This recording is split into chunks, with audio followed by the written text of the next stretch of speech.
আসসালামু আলাইকুম রহমতুল্লাহি ওবরকাতুহ। সম্মানিত দর্শক, আজকে যে প্রসঙ্গটা নিয়ে আলোচনা করব তা বেশ পুরনো, বহুকালের পুরনো। যেদিন থেকে রাজনীতি শুরু, হয়তো 10,000 বছর আগে, হয়তো 5,000 বছর আগে। আমাদের দেশে মোটামুটি 5,000 বছর আগে রাজা ছিলেন, যাকে বলা হয় the first king of Bengal, এই বাংলাদেশের প্রথম রাজা। এবং সেই রাজার নাম জগদত্ত। মহাভারতের যে যুগ, সেই যুগে বাংলাদেশের রাজা ছিলেন জগদত্ত, এবং তিনি সশূন্যে মহাভারতের যুদ্ধে অংশগ্রহণ করেছিলেন। এবং দুর্ভাগ্যজনক হলেও সত্যি যে বাঙালির প্রথম রাজা সিদ্ধান্ত নিতে ভুল করেছিলেন, এবং সেই ভুল করতে গিয়ে তিনি মহাভারতের যে দুটো পক্ষ, পাণ্ডব এবং কৌরব, আপনারা জানেন যে পাণ্ডবরা জয়ী হয়েছিল, কৌরবরা পরাজিত হয়েছিল। বাংলাদেশের রাজা জগদত্ত কৌরবদের পক্ষে অংশগ্রহণ করেছিলেন এবং সশূন্যে তিনি নিজে এবং তার সকল সৈন্যবাহিনী সহ তিনি যুদ্ধক্ষেত্রে মারা গিয়েছিলেন। তারপর হয়তো 1000 বছর চলে গেছে, বাংলাদেশে কোনো রাজার সন্ধান আমরা এরপরে পাই না 1000 বছর ধরে। আপনি যদি মেসোপটেমিয়া এলাকাতে যান, ব্যাবিলনে যান, সেখানে আপনি রাজনীতির ইতিহাস হয়তো 10,000 বছরের পুরনো ইতিহাস সেখানে পাবেন। চীনেও 10,000 বছরের পুরনো ইতিহাস পাবেন। তো যেটা বলছিলাম যে যেদিন থেকে রাজনীতি শুরু, সেদিন থেকেই রাজনীতিবিদরা, রাজারা, মন্ত্রীরা, সেনাপতিরা পালাতে হয় কিভাবে, নিরাপদে, নিশ্চিন্তে, নির্ভাবনায়। এখন যেটিকে সেফ এক্সিট বলা হচ্ছে, অতীতকালে এটিকে বলা হতো নিরাপদে পালানোর যে ব্যবস্থা, এটা তারা সবার আগে করতেন। এবং যুদ্ধে জয়লাভ করা যতটা গুরুত্বপূর্ণ ছিল, তেমনি যুদ্ধে পরাজিত হওয়ার পরে সর্বনিম্ন ক্ষয়ক্ষতি মোকাবেলা করে, বা একেবারে সর্বনিম্ন ক্ষয়ক্ষতি, মানে সেই ক্ষতির মাধ্যমে এই বিশাল ক্ষতিকে এড়িয়ে নিরাপদে যুদ্ধক্ষেত্র থেকে পালিয়ে আবার যুদ্ধ করার জন্য শক্তি অর্জন, অথবা বাকি জীবন সুখ স্বাচ্ছন্দ্যে বা অ্যাটলিস্ট নিরাপদে কাটানোর জন্য যে কৌশল, এই কৌশল সরকারিভাবে, মানে রাষ্ট্রীয়ভাবে, পলিটিক্যালি এটা শিক্ষা দেওয়া হতো সবাইকে, রাজপ্রাসাদ থেকে শুরু করে সব জায়গাতে। আমি আওয়ামী লীগ জমানাতে বেশ কয়েকবার, অন্তত পক্ষে 8 থেকে 10 বার একেবারে এই বিষয় ইন ডিটেলস, কখন পালাবেন, কিভাবে পালাবেন, কেন পালাবেন, এই শিরোনামে অনেকগুলো কলাম লিখেছি। নয়াদিগন্তে লিখেছি, বাংলাদেশ প্রতিদিনে লিখেছি। এবং আমি জানতাম যে আওয়ামী লীগের একটা সময় পালাতে হবে। আমার বিশ্বাস যে আওয়ামী লীগের অনেক নেতা সেই লেখাগুলো পড়েছেন, মোরাললেস অনুসরণ করেছেন, মান্য করেছেন। ফলে আপনি দেখুন যে এত বড় একটা ক্ষমতাচ্যুতি, এত বড় একটি অভ্যুত্থান, মানে 15 বছরের ক্ষমতা, তার সঙ্গে ছাত্র জনতার বিশাল বিপ্লব, সেই বিপ্লবে আওয়ামী লীগের লোকজন যত চমৎকারভাবে প্লেনে করে, হেলিকপ্টারে করে, নৌকায় করে, পাহাড়, সমুদ্র এবং বনভূমি অতিক্রম করে তারা পালাতে পেরেছেন। ভারতে, নেপালে, ভুটানে,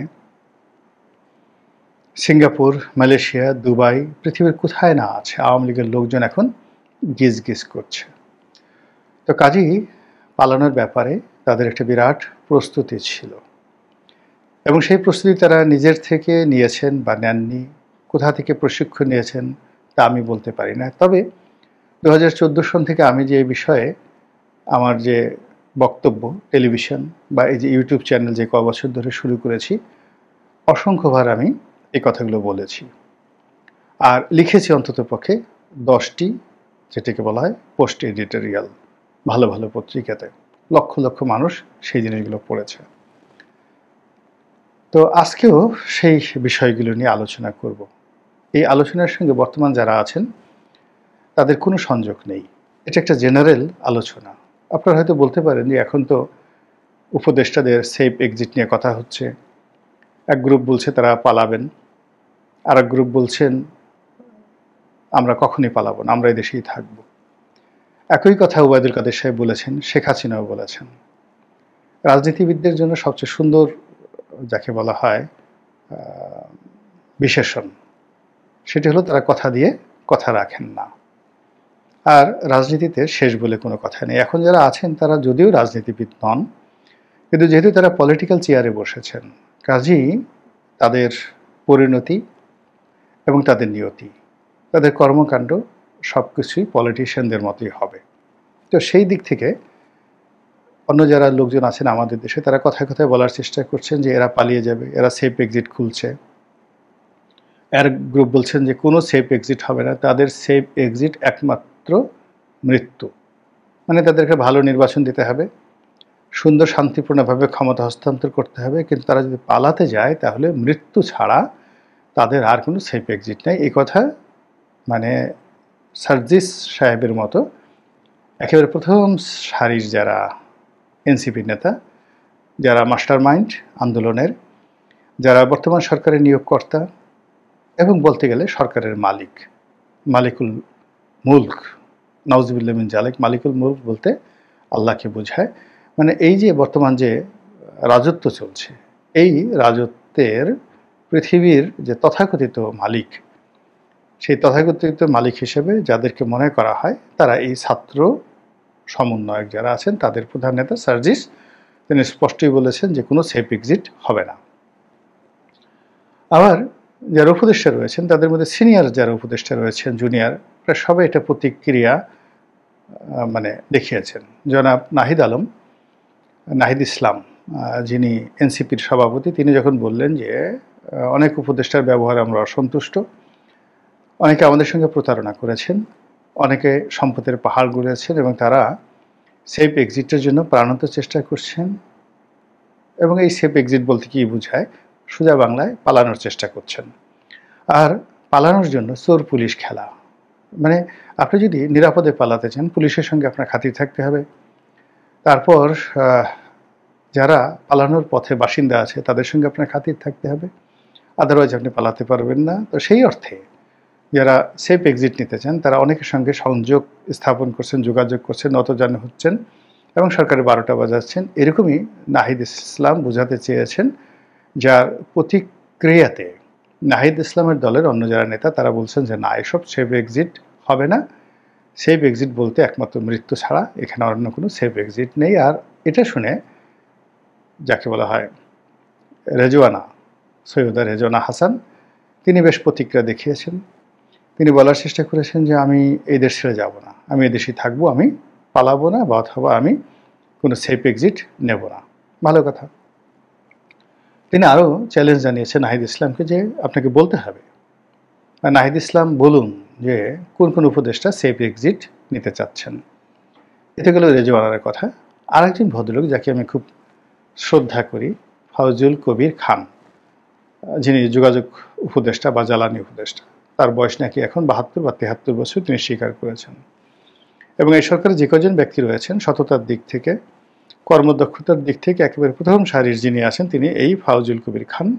তার কিছু কিছু কর্ম রীতিমতো এই সরকারের জামানাতে কিংবদন্তিতে পরিণত হয়েছেন। তিনি খুব আক্ষেপ করে বলেছেন যে আমার এই 72 বছর বয়স, আমার এই কর্মকালীন সময় আমি এক মুহূর্তের জন্য কাউকে অতিরিক্ত বা অন্যায্য সুযোগ দেইনি, কোনো আত্মীয় স্বজনকে নিয়োগ দেয়নি, কোনো ব্যবসা বাণিজ্য থেকে শুরু করে সরকারি কর্মকাণ্ডে স্বজনপ্রিয়তা দেখায়নি। তাহলে আমাকে কেন সেফ এক্সিট নিতে হবে? এই বয়সে আমি কি করে সেফ এক্সিট নেব? এটা খুবই দুঃখজনক একটি বক্তব্য। তিনি তার মতো সর্বজন শ্রদ্ধেয় সাবেক সচিব, তিনি এই কথা বলেছেন, যেটা আমাদের যারা অপকর্ম করেছেন তাদের উপর রীতিমতো চপেটাঘাত। এনিওয়ে, এই চলমান প্রসঙ্গ বাদ, আগে বলে নেই যে পালানোর বিষয়। পালানোর যে ঐতিহাসিক প্রেক্ষাপট, সেখানে সবাই পালায়। পৃথিবীর এমন কোনো বীর নেই যে জীবনে একটি বারের জন্য পালায়নি। স্বয়ং আলেকজান্ডার বহুবার পালিয়েছেন। আপনি জানেন যে তাকে পারস্যে কয়েক বছর যুদ্ধ করতে হয়েছে এবং পারস্য বাহিনীর সঙ্গে প্রথম যে যুদ্ধ গাউগে মেলা, সেই যুদ্ধে তিনি জয়লাভ করেছিলেন। কিন্তু পরবর্তীতে পারস্যরা শত শত যে গেরিলা যুদ্ধ, সেই গেরিলা যুদ্ধে আলেকজান্ডারের জীবন তছনছ হয়ে গিয়েছিল। ফলে তাকে অনেক যুদ্ধক্ষেত্র থেকে পালাতে হয়েছে এবং সেখান থেকে তিনি মিশরে আসেন, মিশর জয় করেন। এরপরে তিনি সেখান থেকে জেরুজালেম, মানে আজকের যে প্যালেস্টাইন, জেরুজালেম, এটা জয় করেন। তারপরে সেখান থেকে মধ্য এশিয়া, মানে আজকের তুরস্ক হয়ে, তারপরে শেষে তুরস্কের পরে যে রাশিয়ার যে সিআইএস কান্ট্রিগুলো পড়ে, সেইগুলো হয়ে আফগানিস্তানে ঢুকেন, যখন সেটির নাম ছিল ব্যাকটেরিয়া। তারপর তিনি ভারতে আসেন, ভারতে ঝিলাম নদীর তীরে, এই যে এখন যে পাঞ্জাব, এখানে এসে তিনি যুদ্ধ করেন পাঞ্জাবের বীর পুরুর সঙ্গে। তো পুরুর সঙ্গে যুদ্ধ করে তিনি যখন ফিরে যাচ্ছিলেন, তখন বেশ ঝামেলার মধ্যে পড়েন। অসংখ্য গেরিলা, ভারতীয় গেরিলা যোদ্ধারা তাকে আক্রমণ করে এবং এই আক্রমণ থেকে বাঁচার জন্য কয়েকবার তিনি সম্মুখ সমর করেছেন এবং বেশিরভাগ ক্ষেত্রে তিনি মানে খুব কৌশলে পালিয়েছেন। এটি হল বাস্তবতা। পাক ভারত উপমহাদেশে পালিয়ে পালিয়ে যদি কেউ মহাসম্রাট হয়ে থাকে, এবং তিনি শুধুমাত্র ভারতবর্ষ নয়, সারা দুনিয়ার নাম করা যে কয়েকজন শাসক আছেন মহাকালের, তাদের মধ্যে শুধু অন্যতম নয়, প্রধানতম শেরশাহ। মাত্র 5 বছরের শাসন আমলে তিনি পুরো ভারতবর্ষে সুশাসন, ন্যায় বিচার, তারপর প্রজা কল্যাণ, আইন প্রণয়ন এবং ইঞ্জিনিয়ারিং ওয়ার্কস, স্থাপত্য পুরা কৌশল, অর্থাৎ রাস্তাঘাট, পুল, ব্রিজ, কালভার্ট, প্রাসাদ, এইগুলো নির্মাণে তিনি যে ইতিহাস তৈরি করেছেন, পৃথিবীতে তার সমপর্যায়ের আর কেউ করতে পারেনি। বোঝার চেষ্টা করুন যে আমার এখন ঢাকা থেকে চিটাগং যেটা হাইওয়ে আছে, এই হাইওয়ের একটা লেন বাড়াতে হবে, মানে 2 লেন ছিল, সেটাকে 4 লেন করা হলো। এই 4 লেন করতে 250 থেকে 350 কিলোমিটার রাস্তা। যদি মাইল ধরেন তাহলে কত? 150 মাইল।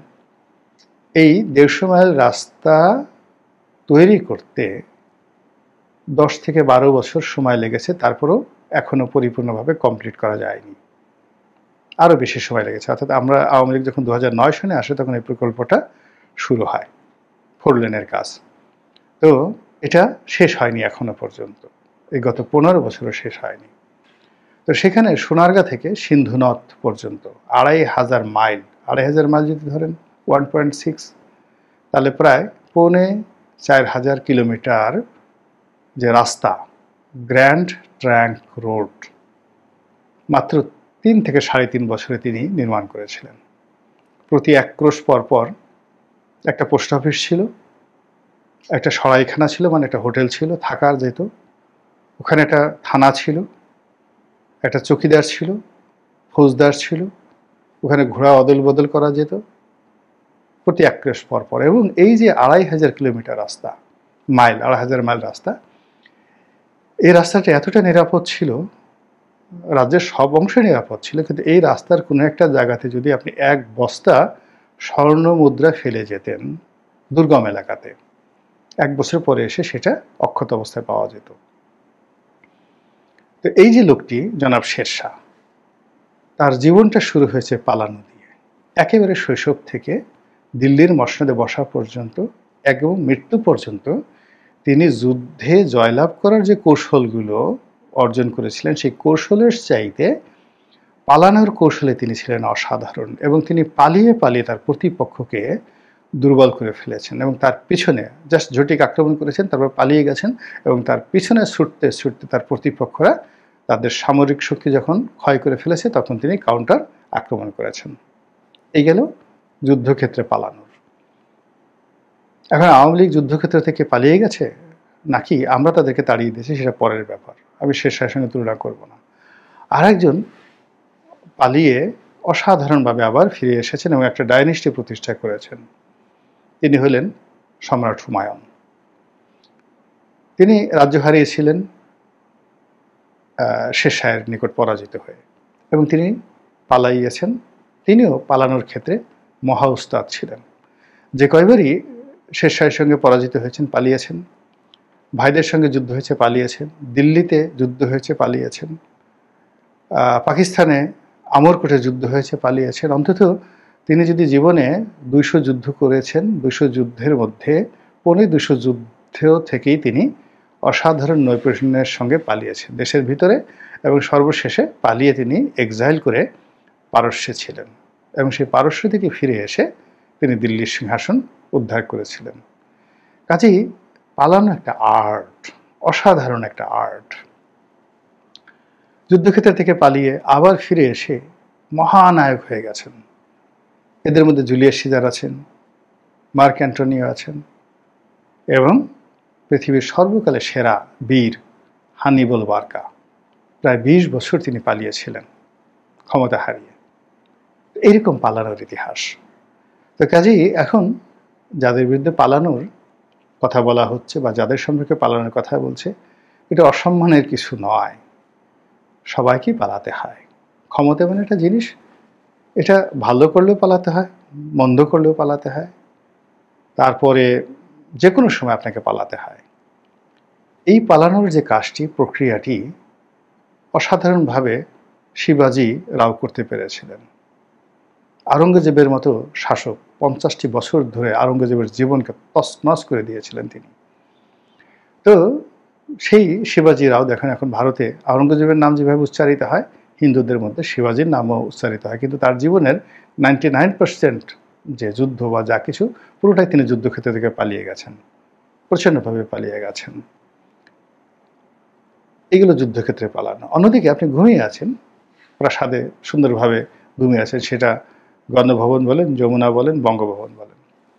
তো সেখান থেকে পালানোর সুড়ঙ্গ পথ সব প্রাসাদে থাকে।